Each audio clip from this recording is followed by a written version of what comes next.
How's it going, everyone? It's Avi from Weather Sponge about 1000, and today we're going to focus on this next extreme severe weather threat that could bring a significant risk of tornadoes, large hail, and damaging winds, which could be life-threatening at times. But before I begin, make sure to subscribe if you want to see more weather-related content. Make sure to like if you like this video, and make sure to turn on post notifications if you want to see even more weather-related content. So let's begin by taking a look at the air temperature, and you're probably wondering, why am I showing you the current temperatures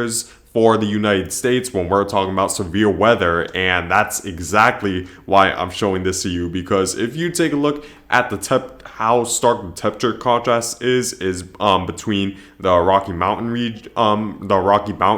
and the right around the Midwest, you see that temperatures quickly change from the 60-degree range down to the 30s as you head into the higher elevations. And we just got a little bit of an update right now, and you see that there's still a high amount of instability right around the Rocky Mountain region, and this is expected to move eastward, where we're going to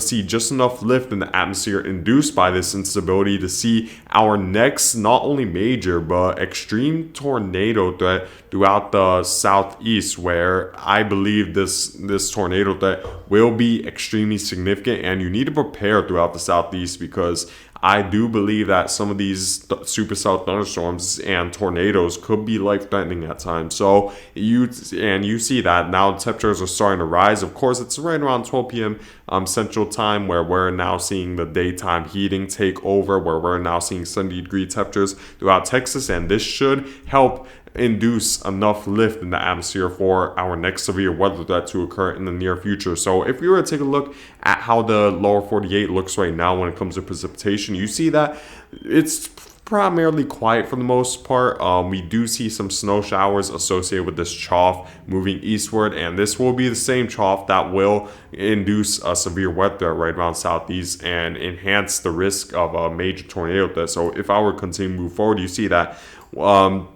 as the slow moves further eastward, there are several things to take note of as we head closer and closer into midweek. You see that there's a large ridge dominating the eastern half of the United States, and you see that between this low pressure system right here and this ridge, there's a fairly strong pressure gradient, where we're seeing just enough of a strong southerly flow where we're going to see a lot of the water vapor that's hovering over the Gulf of Mexico move further northward. And not only that, we're going to see warmer temperatures move further northward as well. And of course, behind this trough, we see we see a very cool air mass where we're going to see snow right around Denver, Colorado. So make sure to watch out for that as well. But you see that there's going to be cold air pretty much pushing towards this very warm and lightly dense air, and that's just going to ask for just a very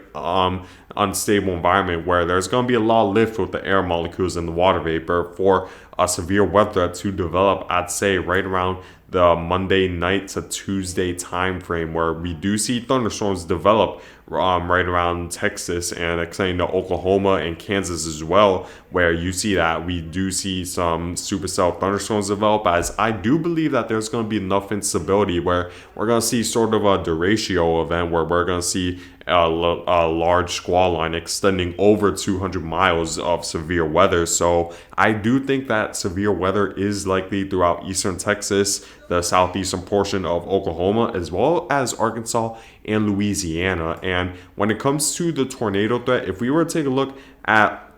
the winds in the mid to upper levels of the atmosphere, you see that there's going to be a stark contrast when it comes to wind direction, because look at where the winds are coming from along the surface. They're coming from directly southerly direction, while if you were to move even to the mid levels to the upper levels of the atmosphere, you see the wind direction quickly shifts from more of a southerly direction to more of a westerly direction, and that change in wind direction will induce a higher risk of tornadoes throughout the southeast. So it's certainly something to pay close attention to if you're within the line of this derecho, because there is certainly a high possibility that a tornado warning could be issued around a 50-mile radius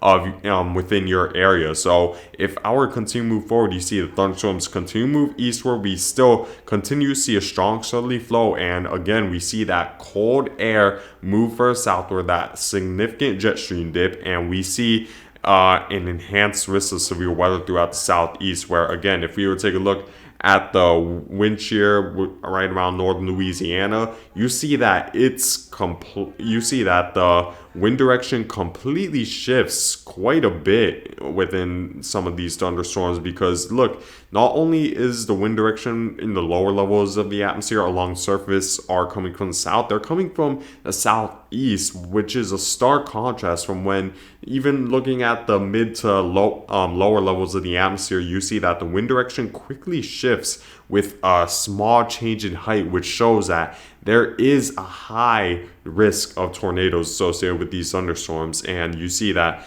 it's a large line of thunderstorms, and there's going to be a little bit of an area where these supercell thunderstorms will sort of linger over Louisiana, Mississippi, and Arkansas, where heavy rain could be the issue as well. Flash flooding, I'd say, is definitely within the realm of possibilities, and the thunderstorms move into Alabama, and I do expect a severe weather threat to maybe wind down a little bit as this heads further, as these thunderstorms head further eastward, as the instability won't be as strong as this low pressure system moves further eastward along the east coast. But I still think there's a good chance of severe weather along the Carolinas, so make sure to at least be aware of that if you're along Carolinas. But for the southeast, it's pretty much guaranteed at this point you're gonna experience a major severe weather outbreak. Now let me show you guys the convective available potential energy levels, and what this pretty much